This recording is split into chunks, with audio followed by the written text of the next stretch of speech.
Baik, selamat sore. Assalamualaikum warahmatullahi wabarakatuh. Salam sejahtera, sejawat semua seluruh Indonesia. Pada sore hari ini, saya mendapat tugas untuk berbicara mengenai kondisi cat lab pada keadaan new normal. Kira-kira faktor-faktor apa yang harus kita perhatikan. Jadi pembicaraan saya ini menyambung pembicaraan dari Dr. Isman, Pak Ketua PP, yang dengan skop yang lebih luas. Tapi tentunya saya hanya membahas dengan fokus yang lebih kecil lagi, yaitu apa yang kita harus lakukan atau yang kita perhatikan di ruang kateterisasi pada masa ini.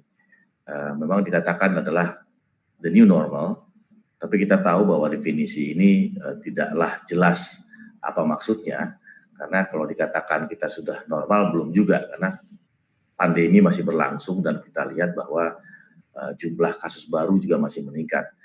Dan tentunya sebagai seorang insan medis, kita harus sangat berhati-hati dan harus sangat menjaga kondisi yang ada di sekitar kita dan juga termasuk dari diri kita sendiri. Baik, kita masuk ke yang pertama ya, segala pendahuluan bahwa kita tahu bahwa pengaruh COVID terhadap pelayanan kesehatan sangat-sangat besar, ya, dan tentunya dalam skop yang lebih kecil yaitu rumah sakit, dan lebih kecil lagi juga cat lab, termasuk terimbas dari efek pandemi COVID yang sudah berjalan sekian bulan di dunia maupun di Indonesia. Dan tentunya memang kewajiban kita untuk memperhatikan keselamatan baik kita sendiri maupun staf kita yang ada di sekitar kita. Nah, kalau kita lihat di sini ada gambaran kateterisasi cat lab yang ada di Indonesia. Kebetulan ini data tahun lalu, kita melihat bahwa data cat lab yang ada di seluruh Indonesia ada sekitar hampir 300 cat lab yang tersebar dari Aceh sampai ke Papua.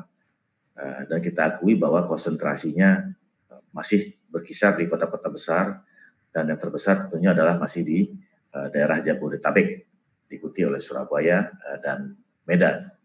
Dan ironisnya di Papua kita lihat cat lab kita baru satu untuk melayani satu atau dua provinsi besar di daerah Papua. Nah, sementara interventional kardiologi sendiri saya kira hanya berkitar dari tidak lebih daripada 220 atau 230 sesuai lagi data Kolegium Perki saat ini. Tentunya ini menjadi PR besar buat kita. Tapi kembali lagi ke topik kita mengenai COVID-19 ini, tentunya ini juga menjadi bahan masalah bagi semua teman-teman yang melayani pelayanan kateterisasi jantung di seluruh Indonesia. Tentunya akan banyak hal-hal yang bisa kita diskusikan. Nah, ini hanya satu slide yang memperlihatkan perkembangan daripada pemahaman kita mengenai COVID-19. Kita ingat pada saat awal-awal kita hanya berkutat pada infeksi, kemudian bahwa SARS-CoV ini kemudian akan menyebabkan terjadinya inflamasi yang berlebihan di beberapa reseptor di dalam tubuh, yang pada saat akhirnya akan mengenai semua organ tubuh. Dan biasanya keterlibatan kardiologi pada saat awal-awal hanya kalah apabila si pasien mengalami aritmia atau mengalami gagal jantung yang diduga akibat peradangan otot jantung atau miokarditis. Tapi kita tahu bahwa patofisiologi kemudian berkembang, dan yang beberapa minggu atau sebulan terakhir orang sudah mulai berbicara mengenai komplikasi aterotrombosis pada pasien-pasien COVID-19. Tentu hal ini menjadikan bahwa kardiologi menjadi lebih terlibat dalam penata laksanaan pasien-pasien dengan COVID-19. Mengenai komplikasi aterotrombosis sendiri bisa terjadi di mana-mana, tapi tentunya bagi seorang kardiologi yang sering bergerak di jantung koroner, pembuluh darah koroner, kita berpikir bahwa ini mungkin ada kaitannya dengan kejadian acute coronary syndrome yang terjadi pada pasien-pasien yang berisiko. Ini adalah suatu bar yang kita lihat adalah kejadian out of hospital cardiac arrest atau kejadian henti jantung yang terjadi di luar hospital. Itu bisa di rumah, bisa di sekitar rumah, bisa di mana saja. Ya. Yang biru ini, bar yang biru memperlihatkan adanya kejadian terjadi pada tahun ini, sedangkan bar yang kuning atau orange memperlihatkan kejadian out of hospital cardiac arrest di Italia tahun lalu. Dan kita melihat secara konsisten dari hari ke hari, ini bulan Februari, bahwa kejadian out of hospital cardiac arrest ternyata 1,5 atau 2 kali lipat dibandingkan tahun sebelumnya. Saat ini kita masih belum bisa memastikan apakah sebabnya. Beberapa yang dipikirkan adalah ya bisa saja bahwa pasien tersebut dengan COVID-19 kemudian mengalami trombosis di pembuluh darah koronernya sehingga mengalami cardiac arrest. Atau bisa saja ini tidak ada kaitannya dengan COVID-19, tetapi lebih diakibatkan oleh pasien-pasien yang berisiko, kemudian mengalami infark miokard, ya angina, tapi mengalami ketakutan untuk sampai ke fasilitas kesehatan terdekat, sehingga semuanya ditahan di rumah. Akibatnya adalah tentunya pada pasien-pasien ACS terutama kejadian cardiac arrest tentunya akan meningkat. Ini juga satu fenomena yang saya kira kita sering bicarakan dalam bulan terakhir ini, di mana terjadinya penurunan angka pasien-pasien STEMI atau pasien-pasien yang dilakukan primary PCI di Amerika Serikat. Sebenarnya ini terjadi di seluruh dunia, nanti data di Indonesia akan saya sampaikan. Di Amerika tercatat bahwa sekitar 38% penurunan daripada primary PCI di seluruh Amerika Serikat sebelum dan pada saat COVID-19 berada. Nah, data nasional kita masih mengumpulkan, tapi ini hanyalah satu gambaran daripada data yang ada di harapan kita. Mulai dari bulan Februari sampai Mei, kita bandingkan 2019 sampai 2020. Yang biru di atas adalah mengenai elektif. Yang kita melihat yang biru tua, kita melihat frekuensi atau pasien-pasien yang menjalani primary percutaneous coronary intervention secara elektif, ya angkanya kita di antara 110 sampai 140. Tapi dengan adanya COVID-19 ya pada Februari saya kira masih baik, malah sangat baik. Kemudian turun mendadak pada bulan Maret dan pada bulan April, itu juga pada bulan Mei mana sekitar 13, jadi luar biasa penurunannya. Dan kita harapkan bulan Juni mulai merangkak naik sedikit-sedikit. Tapi yang kita lihat adalah dua garis yang berada di bawah, yang hitam dan yang merah. Nah kita lihat bahwa frekuensi primary PCI di cath lab harapan kita tahun lalu kurang lebih sama, ya sekitar 50 sampai 60 bahkan sampai 70 rata-rata. Dan biasanya Mei agak sedikit menurun, terutama pada akhir-akhir karena kita sudah mulai masuki bulan puasa. Inilah yang terjadi sepanjang tahun kegiatan primary PCI. Tapi apa yang terjadi pada tahun ini, kita lihat pada bulan Februari, ketika pertama kali angka ini sudah mulai turun, ya, kurang lebih hampir sekitar 60%, menjadi semakin turun pada bulan Maret, dan pada bulan April puncak turunnya, ya, jadi dari 70 ke 18, jadi luar biasa turunnya, dan pada bulan Mei sudah mulai naik, walaupun elektifnya berkurang, tapi kita lihat bahwa primary PCI sudah mulai naik. Mungkin orang sudah mulai menyadari bahwa pentingnya tindakan-tindakan terutama pada pasien-pasien dengan sindroma koroner akut. Kita tentu memberikan apresiasi terutama pada teman-teman yang tetap melayani kegiatan emergency di cath lab. Ini adalah satu contoh saja. Saya kira banyak sekali cath lab yang masih berjalan dan saya sangat sebagai Ketua IKI mengapresiasi teman-teman sekalian. Ini teman-teman yang mengirimkan foto-fotonya dari Jamil Hospital, kita Dr. Sukri ya. Di Jamil beliau men-stop semua elective prosedur sesuai dengan anjuran direktur, tapi selama 3 bulan ini masih menjalani kurang lebih 10 primary PCI. Hasan Sadikin juga ya, hanya primary PCI. Di Wahidin pada bulan April dan Mei masih ada 9 kasus, primary PCI juga cuma 1, jadi berarti sedikit juga yang datang ke Wahidin. Di Sutomo cukup banyak, masih ada 30 primary PCI, hanya elektif data saya kira belum ada, tapi yang saya dengar bahwa memang kasusnya jauh-jauh menurun, bahkan di stop saat-saat terakhir ini. Pada slide ini saya hanya menjelaskan bahwa memang kita mempunyai dilema dalam hal etika, sesuai dengan sumpah kita untuk melayani pasien sebaik mungkin, Tapi tentunya dalam hal pandemi ini, pada saat pandemi ini kita harus mempertimbangkan banyak hal, ya. Nomor 1, nomor 3, nomor 4, tentunya satu hal yang harus tetap kita perhatikan, maximizing benefits, artinya tentunya bahwa semua tindakan kita, bukan hanya di ruang cath lab ya, tapi di semua tempat, tentu harus kita lakukan dengan standar yang paling tinggi. Kemudian fairness, bahwa semuanya harus sesuai dengan katakanlah PPK yang ada di rumah sakit tanpa membeda-bedakan. Yang keempat, kita loncat dulu, konsisten. Artinya kita tidak membedakan etnis, tidak membedakan jaminan kesehatan, ya, dan lain-lain. Tapi kemudian ada yang nomor 3, proportional. Ini suatu hal yang mungkin sebelumnya tidak banyak kita bicarakan. Tapi kita tahu bahwa permasalahan sekarang yang paling penting adalah begitu banyaknya tenaga kesehatan yang terkena COVID-19. Dan tentunya juga menjadi tanggung jawab kita untuk membalance antara pelayanan terhadap pasien, tapi juga kita mencegah supaya COVID-19 jangan menyebar di antara kita, atau bahkan kita bawa pulang, dan terakhir mengenai diri kita sendiri. Ini suatu kewajiban yang sama besarnya dengan 1, 2, dan 4 tadi. Kita lihat bahwa di sini secara umum untuk melayani pasien-pasien yang sampai ke kita hanya membedakan bahwa ada pasien-pasien yang sebelumnya belum pernah mengalami kejadian kardiovaskuler, atau pasien-pasien yang sudah mengalami kardiovaskuler. Itu berbeda.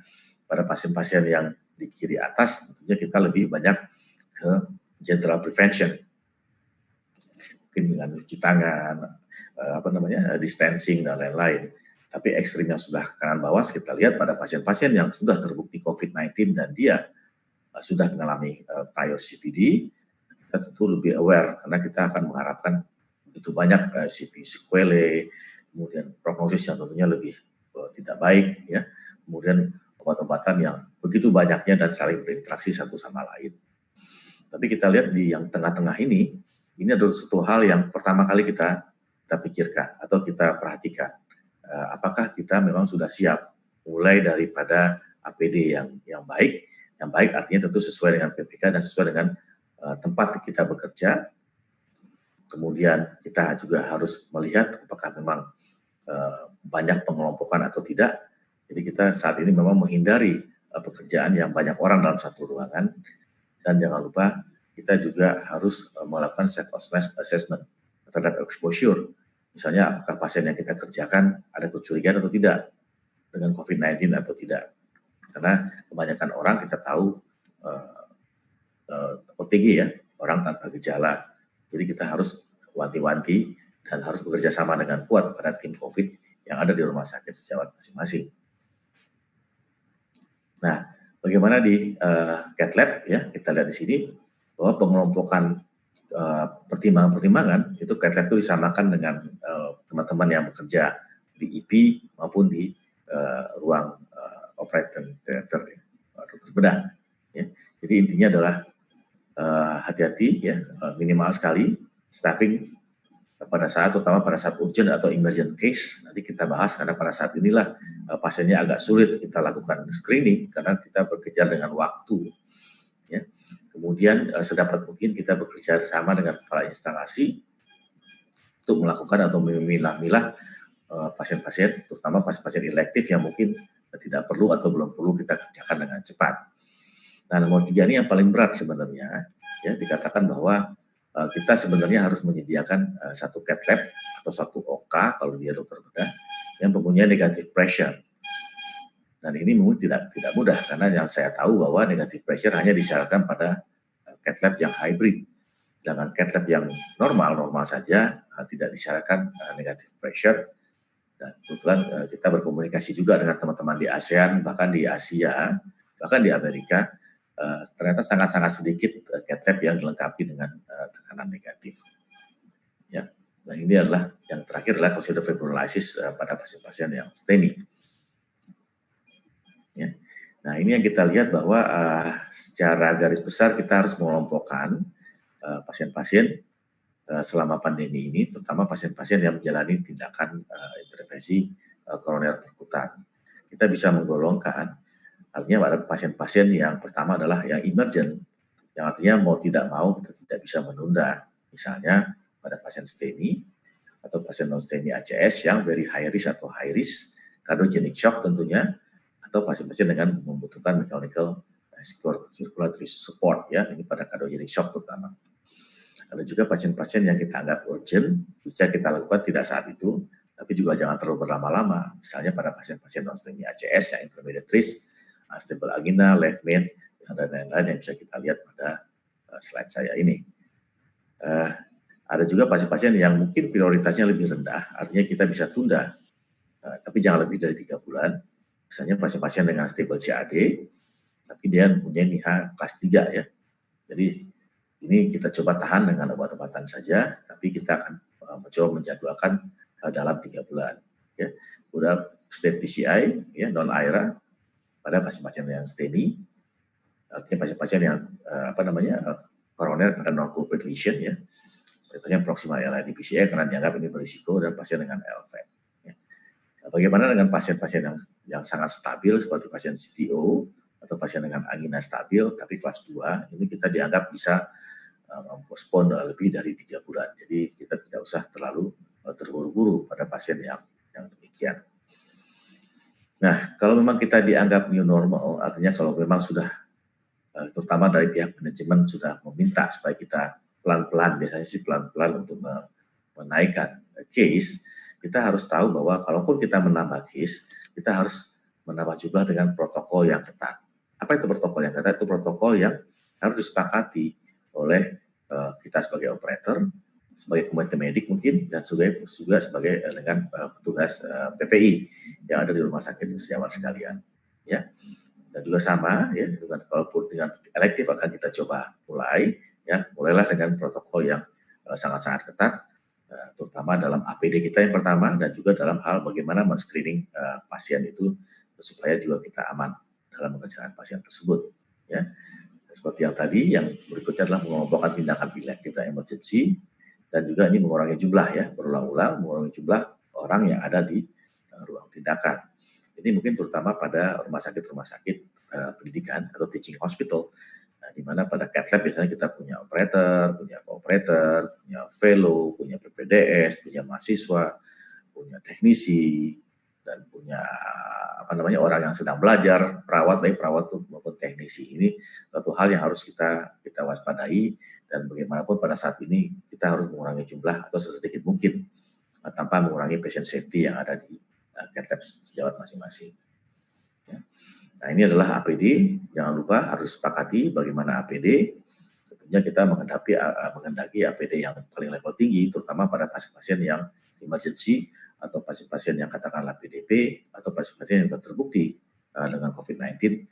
Jangan sekali-kali kita menurunkan standar pemakaian APD di cath lab kita. Ya. Nah, ini screening status risiko pasien, biasanya di depan kita sudah men-screening pasien. Biasanya kalau di Indonesia namanya forum epidemiologi, ya, walaupun dengan segala kelemahannya, tapi minimal itu adalah suatu hal yang bisa untuk men-screening awal.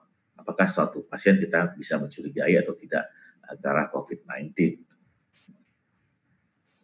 Nah, kalau kita lihat pada slide di sini, kita tahu bahwa pandemi ini juga berpengaruh pada semuanya, dan termasuk pada jejaring kita, termasuk perilaku atau tata laksananya pasien-pasien yang datang, terutama pasien-pasien yang datang dengan STEMI. Kalau memang pasien yang sudah diketahui COVID-19 sebelumnya, dan ini saya yakin jarang sekali, tetap kita harus tempatkan di ward atau ICU yang memang sudah dedicated untuk pasien dengan COVID-19. Tapi apabila pasien katakanlah belum diketahui dan lain-lain, dan datang dengan cardiovascular emergency dan datang dengan STEMI atau very high risk STEMI, mau tidak mau kita harus mengerjakan di ruang kateterisasi. Ya. Ruang kateterisasi yang mana? Secara asosiasi kita menganjurkan ruang kateterisasi yang memang dedicated untuk pasien-pasien yang emergency. Sehingga nantinya kita anggap bahwa semua pasien emergency itu kita suspek bahwa dia juga COVID-19. Jadi intinya jangan dicampur dengan pasien elektif atau pasien yang biasa pada hari itu atau keesokan harinya. Ya. Kalau pasien yang selain non-STEMI bagaimana, mungkin kita taruh di chest pain unit dan hanya kalau diperlukan sekali pasien bisa masuk ke cath lab. Apabila kita sudah mengerjakan pasien ini atau dilakukan PCI, kita wajib melakukan testing SARS-CoV, ya. Gunanya hanya supaya untuk tata laksana pasien atau perawatan si pasien, di mana pasien akan dirawat, apakah di ruang ruang yang COVID-19 atau yang bukan COVID-19. Karena kita tahu bahwa kita tidak ingin mencampurkan satu pasien yang COVID-19 dengan pasien yang lain. Ini akan menimbulkan kegaduhan nantinya. Nah, ini yang saya katakan tadi bahwa untuk tata laksana, terutama dalam sistem ambulansi dan sistem jaring, kita juga harus memikirkan banyak hal. Ya, kalau pasien-pasien itu datang dengan rumah sakit dengan pelayanan kateterisasi yang baik, ya, ini 24/7 maksudnya adalah kita pada saat awal-awal semuanya di fibrinolysis, tapi dengan perbaikan screening dan lain-lain, mungkin kita tahu bahwa beberapa rumah sakit termasuk mungkin di harapan kita atau rumah sakit besar tempat sejawat sudah rutin mengerjakan primary care pada saat ini.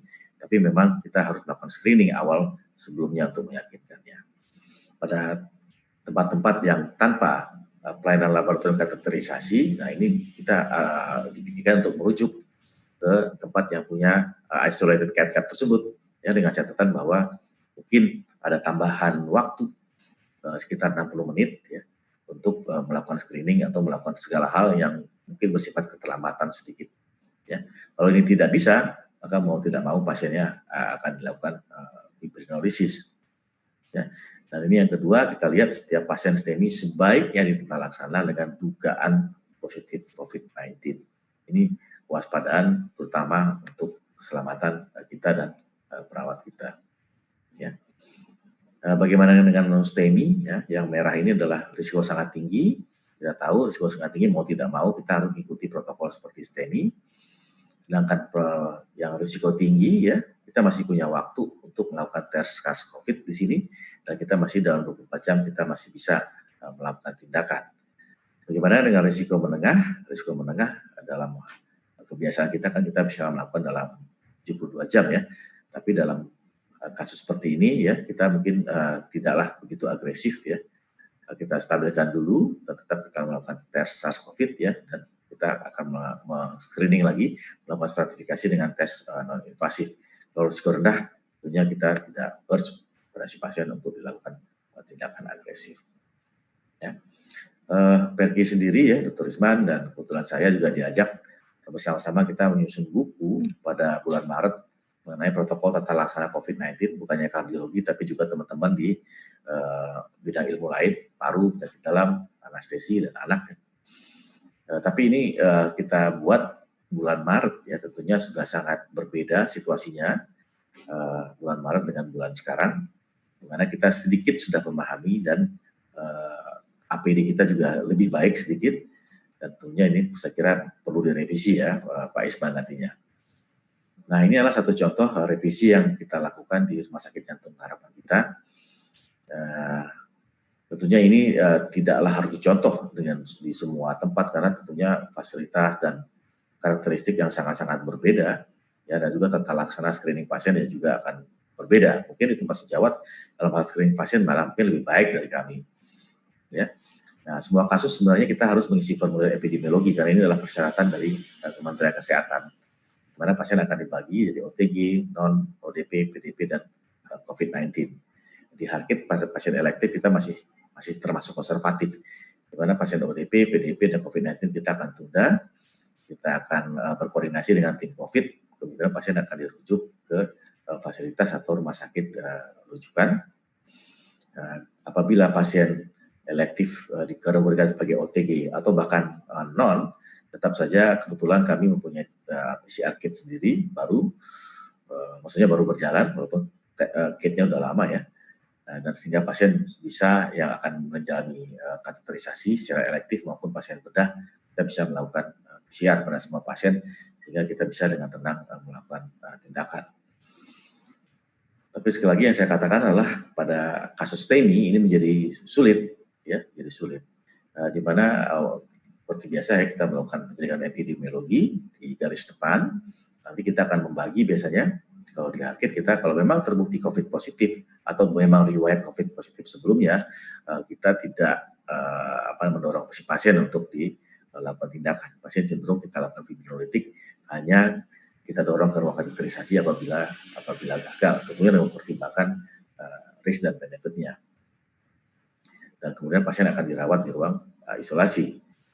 Nah, bagaimana pasien yang OTG, non ODP atau PDP? Nah, di sini kami bersepakat bahwa semuanya dilakukan di ruang cath lab. Jadi primary PCR harus tetap berjalan pada pasien-pasien seperti ini. Ya, tapi dengan catatan bahwa kita sepakat bahwa APD level 3 harus dilakukan, harus dipakai pada semua operator, semua perawat yang ada dalam ruangan kateterisasi yang isolated tersebut. Semuanya sebelumnya sempat di rapid test, tapi bukan untuk menentukan apakah pasien di primary atau tidak, tapi lebih menentukan setelah di primary pasien akan didorong kemana atau dirawat di mana. Pada saat ini kami masih berpendapat apabila rapid test negatif maka pasien dapat di ruang rawat GBC biasa, kalau positif baru kita rawat di ruang isolasi. Tentunya ini juga tidak ideal ya, karena bisa saja ada false negatif atau false positif, tapi minimal ini yang bisa kita lakukan karena kita masih terkendala dengan alat PCR test yang bisa secara cepat. Nah, bagaimana dengan kasus-kasus yang harus dilakukan di cath lab selama ini, ya, tapi pada pasien-pasien yang bukan STEMI di sini, ya.